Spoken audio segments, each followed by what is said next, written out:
Hey everyone, this is Henrichs of Valor. Purpose of the video today is because I literally had an epiphany after years and years and years of thinking about it.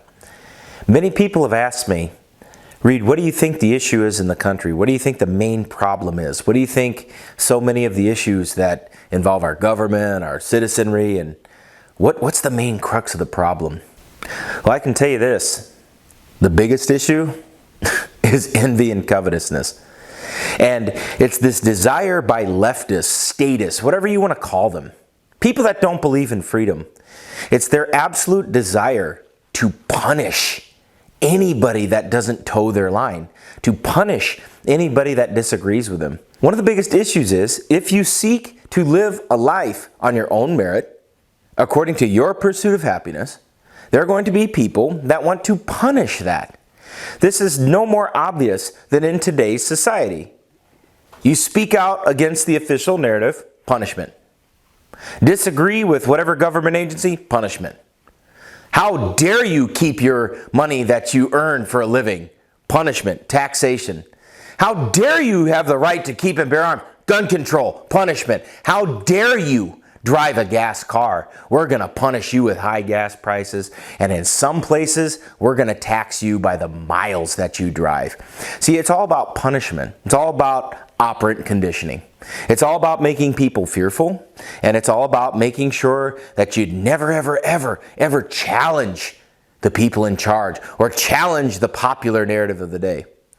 You know, when you look at the Soviet Union, the former Soviet Union, one of the big tactics that they employed on their citizenry was influencing how people spoke. I've always maintained that political correctness is a form of Stalinism, and for those of you that were children left behind in public education, that would refer to Joseph Stalin, the totalitarian dictator of the Soviet Union for many, many years. And in Stalin's world, anybody that said something that went against the official state narrative or against the official state languages, and part of 1984, the speech is a part of this notion as well. If you say something that's displeasing to the political class or displeasing to society as a whole, then you need to be punished. Well, we see forms of this existing today, maybe even on this platform that I'm speaking on right now. There are many things that I wish that I could say. Maybe I'll just start saying them. I believe in a society where people can live a life. It's called pursuit of happiness, and it's enshrined in the Declaration of Independence. Life, liberty, and pursuit of happiness. What does pursuit of happiness mean? It means that you can acquire property, improve property, develop property, and that property doesn't just mean land or money. That property also means your speech. Your thoughts are your own. Your words are your own. You have full ownership over them. And just because people want to say mean things about you, or they want to correct your speech, or they want to try to drive the official narrative on the words that you say and say, oh, it's an archaic throwback, well, no, it's not. Let me give you an example. I do not believe in transgenderism. I believe that there are men and women. God created them man and woman, male and female. I believe that. That's my right under the First Amendment to say that. I believe in not only freedom of religion, but freedom of speech. So my beliefs are completely at odds with what the modern narrative is on the subject. But yet, if I put a video out saying such a things or proclaiming it and saying it's not my opinion, it's just a fact, then I would be deplatformed. This is wrong. And you all know that it's wrong. And you know that what's trying to happen here is punishment. Punishment for exercising your God-given rights. And even that phrase, God-given rights, I'm sure would be offensive to some people. I'm sure there are some people out there that say, oh, you're a relic of times past. You're a throwback. You don't belong in modern society. How dare you bring your morality into the 21st century? You know what my response to them is? How dare that it's not. You got to flip it on their heads, guys. You got to flip it over, because you have to understand that things that work, work. Things that don't work, don't work. And they've been proven to not work time and time and time again. When we look at things like gun control, it doesn't work.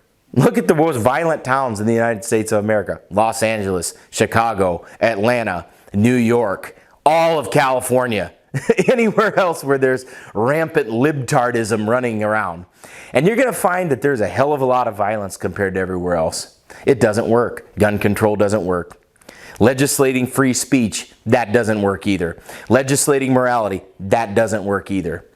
What I'm talking about here is their desire to punish you. Their desire to really drive it in deep and break it off inside of you if you dare to disagree with them. Now, we've got to be at a time now where we understand what we're up against. It's literally a fight between good and evil. Those that believe in freedom, those that don't believe in freedom. Those that follow a code of morality, such as the 10 Commandments, and then those that don't believe in it at all. And one of the biggest things in the 10 Commandments is that you shall not covet your neighbor. Any of the stuff that he has. And covetousness means that you think that you deserve all the stuff they have without working for it, or that they just don't deserve it, period. That's covetousness. And when you look at true leftism, it violates the vast majority of the 10 Commandments out there. Because they believe in the state. They don't believe in God. They believe that what you have earned, other people are automatically entitled through taxation. They believe that it's okay to steal as long as it's in the name of good and what their definition of good is, their greater good concept. Now, this is where we depart ways. This is where we're at a crossroads and they go one way, we go the other way. This is where we separate ourselves from people that would do evil. And this is exactly where we decide what kind of society that we're going to have. Now, personally, on my end of the spectrum, I want nothing to do with them. I don't want anything to do with people that want more government, higher taxes, and more restrictions on individual liberty. I want nothing to do with those people. And I'm sure that they would probably wish someone like me should be punished for saying so. That I should be deplatformed, depersoned, disarmed, all that stuff. Well, that to me sounds like a society that there's no interest in anybody being a part of. And I'll tell you this, guys.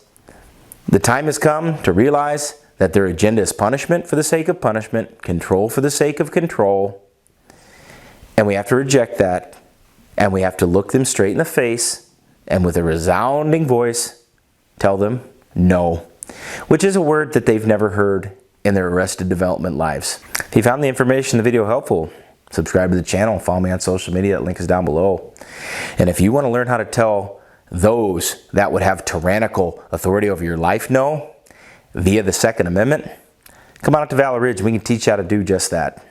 This is Reid Henrichs of Valor Ridge reminding you, the lessons that we learn are written on the tombstones of others. We'll see you on the ridge.